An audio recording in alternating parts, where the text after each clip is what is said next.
I believed had the stuff to take us around the country, maybe farther. My hair was buzzed to the scalp. With each step, my steel-toed shoes clapped the sidewalk. I'd left the house shirtless, thinking the darkness might cool things down, but I was sweating before I'd turned out of the driveway.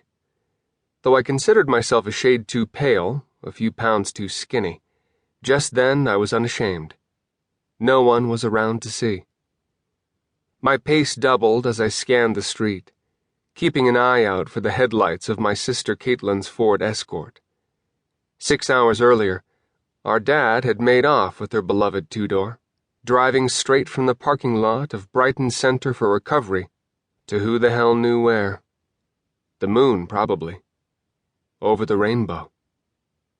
I turned onto Ridgewood Drive, a central road that wound through the neighborhood. Subdivision, they called it around there.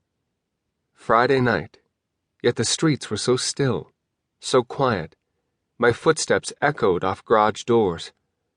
It wasn't hard to imagine the place deserted, the homes vacated, jutting nails where pictures once hung, wall-to-wall carpet imprinted by the legs of long-gone furniture. My friends back in Dearborn called my new hood a McMansion village, the kind of place glimpsed from any Midwestern freeway, a sprawl of prefabricated colonies just outside whatever major city you're approaching. Facade towns, of vinyl siding and numbskull architecture not meant to survive too far into the future. Other than certain windows lit from inside, every house looked the same to me, especially up top, where their rooftops met the sky. The bat was feeling lighter by the second. I gave it a shake, passed it from one hand to the other, and then the song inside changed. A tonal variation corresponding to the moment. Quiet at first, like someone faded the volume knob, only to begin inching it slowly toward mind-searing decibels.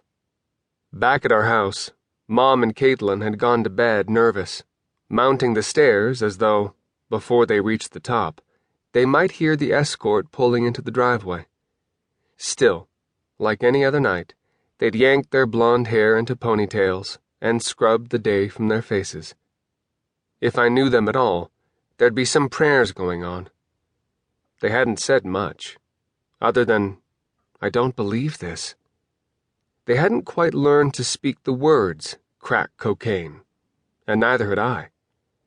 To say it was to acknowledge the arrival of an alien terror, something not meant for people like us, decent, true-blooded Catholics. All of us but me, anyway. Though I'd long ago coerced my mom into naming our black-bearded terrier Ozzy, Mr. Osborne himself had once seemed the devil incarnate. As a kid, I'd stashed his albums in the cleverest places, knowing even then the grief it would cause my sweet mother to find her 12-year-old son's copy of Sabbath Bloody Sabbath. Its jacket decorated by a demon-inclusive orgy presided over by the number 666. Now Ozzy was 7, and heavy metal was old news. A studded leather cartoon. I was on to Black Flag, and Mom was facing a truer menace. We'd landed in Ridgewood Hills 2 years earlier by means of my dad muscling up the ranks of Ford Motor and saving stock options along the way. We'd gone from used Pintos to tourist station wagons, bargain brand everything, to the usual supplies you find at the mall. Dad said we'd moved because Detroit was a lost cause.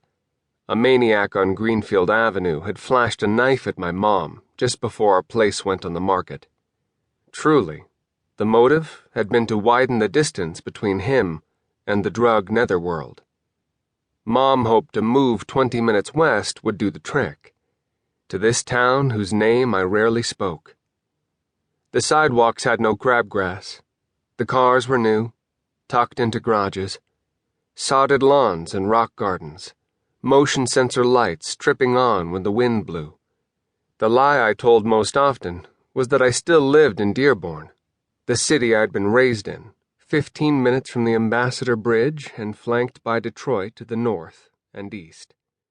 There, my family had